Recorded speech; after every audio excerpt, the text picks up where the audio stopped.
আকাশে যুদ্ধ বিমানের গর্জন, গভীর রাতে বিস্ফোরণে কেঁপে উঠছে রাজধানী। দক্ষিণ এশিয়ার দুই প্রতিবেশী দেশের মধ্যে টান টান উত্তেজনা এবার সরাসরি যুদ্ধ ঘোষণায় গড়ালো। আফগানিস্তানের বিরুদ্ধে প্রকাশ্য যুদ্ধ ঘোষণা করেছে পাকিস্তান। তার জেরেই কাবুল ও কান্দাহার সহ একাধিক এলাকায় বড় ধরনের হামলার খবর পাওয়া যাচ্ছে। আন্তর্জাতিক সংবাদ মাধ্যম বিবিসি জানিয়েছে, পাকিস্তানের প্রতিরক্ষামন্ত্রী খাজা মোহাম্মদ আসিফ সামাজিক যোগাযোগ মাধ্যম এক্সে এক কঠোর বার্তায় এই ঘোষণা দেন। তিনি লিখেছেন, কূটনৈতিক সব প্রচেষ্টা ব্যর্থ হয়েছে এবং পাকিস্তানের ধৈর্যের সীমা শেষ। এখন দুই পক্ষের মধ্যে শুরু হলো প্রকাশ্য যুদ্ধ।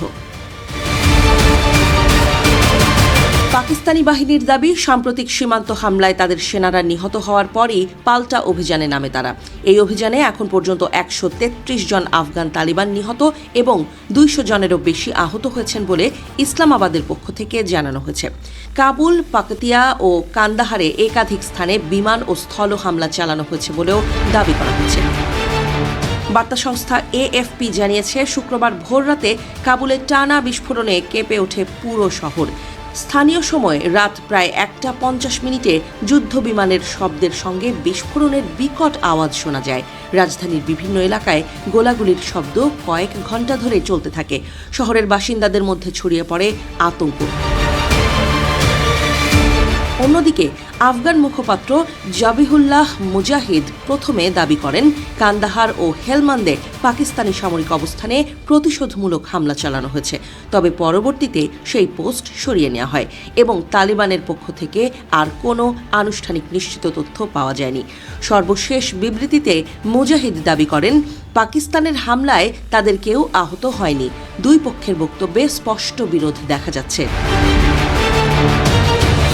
পাকিস্তানের প্রধানমন্ত্রীর মুখপাত্র মোশাররফ জাইদি জানান, চলমান অভিযানে তালেবানের বড় ধরনের ক্ষয়ক্ষতি হয়েছে। তবে কাবুলের পক্ষ থেকে হতাহতের সংখ্যা স্বীকার করা হয়নি। ফলে প্রকৃত পরিস্থিতি নিয়ে অনিশ্চয়তা রয়েই গেছে। 2001 সালে যুক্তরাষ্ট্র নেতৃত্বাধীন অভিযানে তালিবান ক্ষমতাচ্যুত হওয়ার পর পাকিস্তান তাদের প্রতি নরম অবস্থান নিয়েছিল বলে আন্তর্জাতিক মহলে আলোচনা রয়েছে। তবে পরবর্তী সময়ে ইসলামাবাদ অভিযোগ তোলে, আফগান ভূখণ্ডে পাকিস্তান তালিবান টিটিপি সদস্যরা নিরাপদে আশ্রয় পাচ্ছে। সেখান থেকেই পাকিস্তানি নিরাপত্তা বাহিনীর উপর হামলা চালানো হচ্ছে। Armed conflict location and event data প্রজেক্টের তথ্য অনুযায়ী গত 1 বছরে পাকিস্তানি বাহিনীর ওপর অন্তত 600টি হামলার ঘটনা ঘটেছে। সীমান্ত জুড়ে প্রায় 1600 মাইল দীর্ঘ দুর্গম পাহাড়ি অঞ্চল দীর্ঘদিন ধরেই দুই দেশের মধ্যে নিরাপত্তা চ্যালেঞ্জ তৈরি করে আসছে।